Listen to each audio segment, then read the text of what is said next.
बांग्लादेश में जो तख्ता पलट हुआ है उसके पीछे राहुल गांधी का भी हाथ है। राहुल गांधी ने सीआईए और आईएसआई के साथ लंदन में एक सीक्रेट मीटिंग की थी। यह आरोप बांग्लादेश के जिस पत्रकार ने लगाए थे, उसी पत्रकार ने अपने अखबार में राहुल गांधी को लेकर एक बड़ा खुलासा किया है। उन्होंने अपने अखबार में एक पूरी इन्वेस्टिगेटिव रिपोर्ट छापी है, जिसमें राहुल गांधी के छात्र जीवन से लेकर उनके अफेयर्स और उनकी शादी से लेकर उनके बच्चों के बारे में विस्तार से जिक्र है। इस लेख में उन्होंने लिखा है कि पूरी कांग्रेस पार्टी राहुल गांधी की छवि एक दूरदर्शी नेता के तौर पर बनाने में जुटी है, लेकिन सच्चाई इससे कहीं जटिल और परेशान करने वाली है। पॉलिश किए गए बाहरी हिस्से के नीचे गहरे रहस्यों और अनकही कहानियों का जाल छिपा है, जिसे भारत के लोग जानने के हकदार हैं। उन्होंने इस रिपोर्ट में यह भी लिखा है कि उनकी कांग्रेस या राहुल गांधी से कोई निजी शत्रुता नहीं है, लेकिन एक खूंटी पत्रकार के तौर पर उनका यह काम है कि वे छिपे हुए तथ्यों को लोगों के सामने लाएं। उन्होंने इस रिपोर्ट में मोतीलाल नेहरू की 2 शादियों, जवाहरलाल नेहरू के एडवीना से संबंध और सोनिया गांधी के कई पुरुषों के साथ अफेयर्स होने की बात भी लिखी है। रिपोर्ट में अखबार ने दावा किया है कि उन्होंने राहुल गांधी के बारे में ट्रिनिटी कॉलेज के एक पूर्व सहपाठी से पूछा तो उन्होंने बताया, राहुल एक बहुत ही मिलनसार व्यक्ति है। हम जानते हैं कि वह स्वभाव से बेहद धर्मनिरपेक्ष हैं। उन्हें तली हुई बेकन और बीफ स्टेक बहुत पसंद है। उनकी जीवन शैली पूरी तरह से पश्चिमी है। हमें कभी नहीं लगा कि वो हिंदू परिवार से है। मतलब इस रिपोर्ट में यह दावा किया गया है कि राहुल गांधी बीफ खाने के शौकीन है। इस रिपोर्ट में आगे बताया गया है कि राहुल गांधी के जीवन में कभी किसी हिंदू महिला के लिए कोई जगह नहीं रही। उनके जितने भी अफेयर्स रहे, या तो वे मुस्लिम लड़कियों से रहे या फिर क्रिश्चियन। द ब्लिट्स की रिपोर्ट के मुताबिक राहुल गांधी के अपने छात्र जीवन के दौरान कई ईसाई और मुस्लिम महिलाओं के साथ शॉर्ट टर्म रोमांटिक रिश्ते रहे, लेकिन उनका पहला जो चर्चा में रहने वाला अफेयर रहा वो था नोआल जहीर नाम की एक अफगान लड़की के साथ, जिसे राजकुमारी नोआल के नाम से भी जाना जाता है।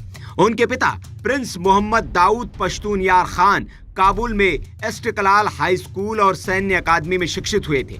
उन्हें रॉयल अफगान वायुसेना में दूसरे लेफ्टिनेंट के रूप में नियुक्त किया गया था और बाद में वे नागरिक उड्डयन पायलट बन गए। राजकुमारी नोआल की मां राजकुमारी फातिमा बेगम, उन्हें फातिमा अरेफ जहर के नाम से भी जाना जाता है। उन्होंने 2005 से रोम में अफगान दूतावास में प्रथम सचिव, प्रोटोकॉल, वित्तीय मामले और जनसंपर्क के रूप में कार्य किया और बाद में रोम अफगान प्रभारी डी अफेयर के रूप में कार्य किया। वे 2007 में यूएसएसआर में पूर्व अफगान राजदूत जनरल सरदार मोहम्मद अरेफ खान की बेटी है। रिपोर्ट में यह भी दावा किया गया है कि इस अफेयर से जुड़े खबर आई टाइम्स ने भी प्रकाशित की थी, लेकिन उसे संदेहास्पद तौर पर हटा दिया गया। इस तरह द संडे गार्जियन से भी 2012 में प्रकाशित ऐसी एक दूसरी रिपोर्ट को भी हटा दिया गया है।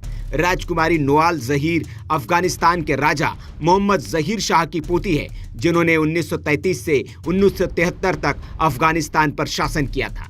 जब इस बारे में पड़ताल की गई और राहुल के दोस्तों से पूछा गया कि राहुल का नावल से रिश्ता क्यों खत्म हुआ, तो उन्होंने बताया कि वो उन महिलाओं के साथ यही करते हैं जो उनसे प्यार करती है। राजकुमारी नावल राहुल से शादी के लिए तैयार थी और इसके लिए उन्होंने इस्लाम छोड़ कैथोलिक रीति रिवाजों का पालन करना शुरू कर दिया था।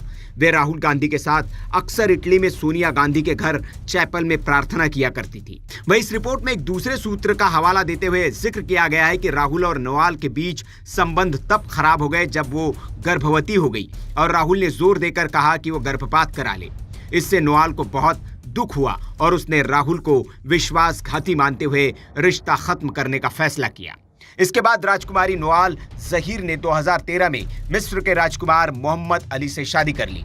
इस पर राजकुमारी नोआल जहीर से अखबार ने प्रतिक्रिया के लिए संपर्क भी किया, लेकिन वहां से कोई जवाब नहीं मिला। इस रिपोर्ट में राहुल के एक और अफेयर का जिक्र है। रिपोर्ट में बताया गया है कि कैम्ब्रिज यूनिवर्सिटी के ट्रिनिटी कॉलेज में पढ़ाई के दौरान राहुल गांधी का एक अमीर कोलंबियाई ड्रग कार्टेल नेता की बेटी वेरोनिक कार्टेली के साथ अफेयर चला। राहुल गांधी ने 2004 में इंडियन एक्सप्रेस की पत्रकार वृंदा गोपीनाथ के साथ एक इंटरव्यू के दौरान कबूल किया था कि उनकी प्रेमिका का नाम वेरोनिक था।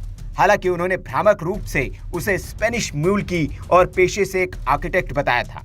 वेरोनिक कार्टेली को सार्वजनिक तौर पर राहुल गांधी के साथ तब देखा गया था जब वे 1998 में अपनी मां की पहली रैली के लिए दिल्ली आए थे।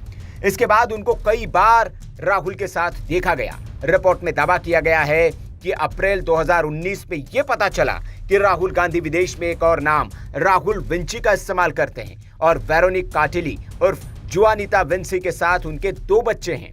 न्याक विंची एक लड़का जो कि 19 साल का है और मिनिक विंची एक लड़की जो अब 15 साल की है। हालांकि राहुल और काटिली ने आधिकारिक तौर पर अपनी शादी का पंजीकरण नहीं कराया, लेकिन बच्चे अपने पिता का उपनाम विंची ही इस्तेमाल करते हैं। इस रिपोर्ट में ला विंची काटिली नाम की एक कंपनी होने का भी दावा किया गया है जो चीन, ईरान, इटली के बड़े माफिया और यहां तक कि पाकिस्तान के भ्रष्ट व्यक्तियों को वित्तीय परामर्श सेवाएं देती है। एक सूत्र के मुताबिक दावा किया गया है कि कुछ साल पहले ला विंची काटिली पर मादक पदार्थ पनडुब्बी घोटाले में शामिल होने के आरोप लगे थे, जहां कंपनी कथित तौर पर मियामी में अपने गुप्त कार्यालय से कोलंबियाई नार्को खेप के संचालन का प्रबंधन कर रही थी। हमने अभी तक इस बात की पुष्टि नहीं की है कि राहुल विंची और उनकी बिना दस्तावेज वाली पत्नी वेरोनिक काटिली उर्फ जुआनिता विंची इस कंपनी के मालिक है या नहीं। इधर इस रिपोर्ट के अलावा राहुल गांधी की भारतीय नागरिकता का सवाल भी भारत में उठ खड़ा हुआ है। सुब्रमण्यम स्वामी ने राहुल गांधी के खिलाफ कोर्ट में एक याचिका दाखिल कर उनकी भारतीय नागरिकता रद्द करने की मांग की है। अब इस रिपोर्ट पर कांग्रेस की ओर से क्या प्रतिक्रिया आती है, ये देखना दिलचस्प होगा। Bureau report, VK news. VK news, राष्ट्र के नाम।